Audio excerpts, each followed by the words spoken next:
ओम नमः शिवाय। सोमवार व्रत कथा। एक नगर में एक सेठ रहता था। उसे धन ऐश्वर्य की कोई कमी न थी। फिर भी वह दुखी था क्योंकि उसके कोई पुत्र नहीं था। पुत्र प्राप्ति के लिए वह प्रत्येक सोमवार को व्रत रखता था तथा पूरी श्रद्धा के साथ शिवालय में जाकर भगवान गौरी शंकर की पूजा करता था।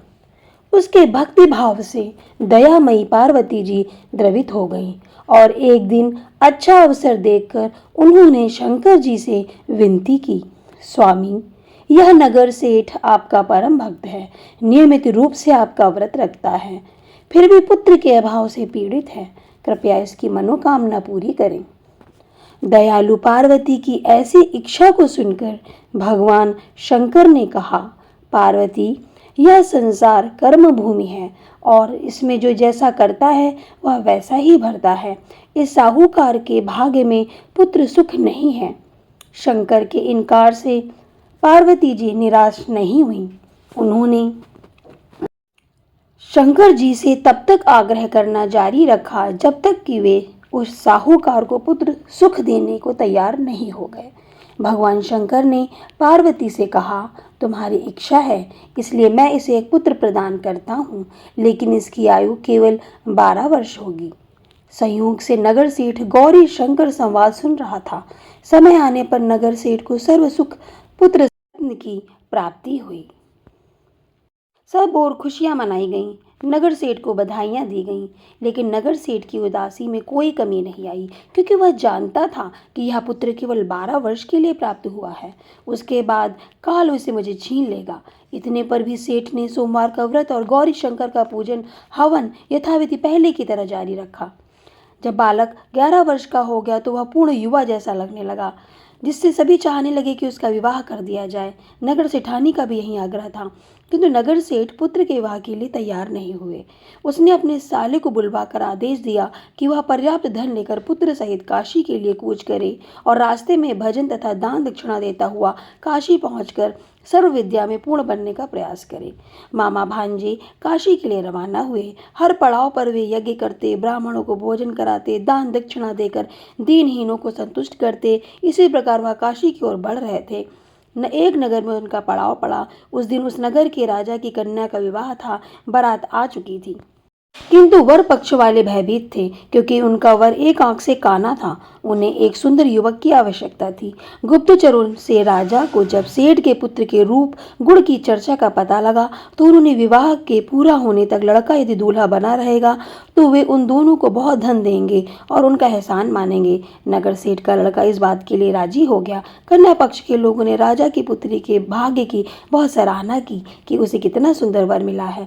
जब सेठ का पुत्र विदा होने लगा तो उसने राजा की पुत्री की चुनरी पर लिख दिया कि तुम्हारा विवाह मेरे साथ हुआ है। मैं राजा का लड़का ना होकर नगर सेठ का पुत्र हूँ और विद्या अध्ययन के लिए काशी जा रहा हूँ। राजा का लड़का तो काना है। राजा की लड़की ने अपनी चुनरी पर कुछ लिखा हुआ देखा तो उसे पढ़ा और विदा के समय काने लड़के के साथ जाने से इनकार कर दिया। फलतः राजा की बारात खाली हाथ ही लौट आई। नगर सेठ का पुत्र काशी जाकर पूरी श्रद्धा और भक्ति से विद्या अध्ययन में जुट गया। मामा ने यज्ञ और दान पुण्य का काम जारी रखा। जिस दिन लड़का पूरे 12 वर्ष का हो गया उस दिन भी और दिनों की तरह यज्ञादि हो रहे थे। तभी उसकी तबीयत खराब हुई। वह भवन के अंदर ही कमरे में आकर लेट गया। थोड़ी देर में मामा पूजन करने को उसे लेने आया तो उसे मरा देखकर उसे अत्यंत दुख हुआ। वह बेहोश हो गया। जब उसे होश आया तो उसने सोचा, यदि कि मैं रोया चिल्लाया तो पूजन में विघ्न पड़ेगा, ब्राह्मण लोग भोजन त्याग कर चले जाएंगे। अतः उसने धैर्य धारण कर समस्त कार्य निपटाया और उसके बाद जो उसने रोना शुरू किया तो उसे सुनकर सभी के हृदय विदीर्ण होने लगे। सौभाग्य से उसी समय उसी रास्ते से गौरी शंकर जा रहे थे। गौरी के कानों में वह करुण क्रंदन पहुंचा तो उनका वात्सल्य से पूर्ण हृदय करुणा से भर गया। सही स्थिति का ज्ञान होने पर उन्होंने शंकर भगवान से आग्रह किया कि वे बालक को पुनः जीवन प्रदान कर दें। शंकर भगवान को पार्वती जी की प्रार्थना स्वीकार करनी पड़ी।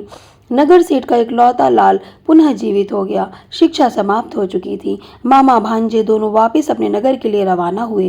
रास्ते में पहले की तरह दान दक्षिणा देते उसी नगर में पहुंचे जहां राजा की कन्या के साथ लड़के का विवाह हुआ था। ससुर ने लड़के को पहचान लिया, अत्यंत आदर सत्कार के साथ उसे महल में ले गया। शुभ मुहूर्त निकालकर कन्या और जामाता को पूरे दहेज के साथ विदा किया।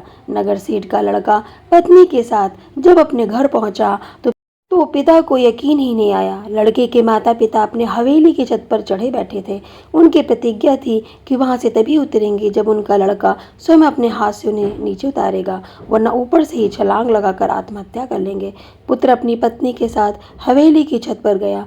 जाकर माँ बाप के सपत्नीक चरण स्पर्श किए। पुत्र और पुत्रवधू को देखकर नगर सेठ और सेठानी को अत्यंत हर्ष हुआ। सबने मिलकर उत्सव मनाया। बोलो जय श्री त्रिगुण शिव जी की, बोलो जय शिव भोले की, जय भोले शंकर की। इति श्री सोमवार व्रत कथा संपूर्ण।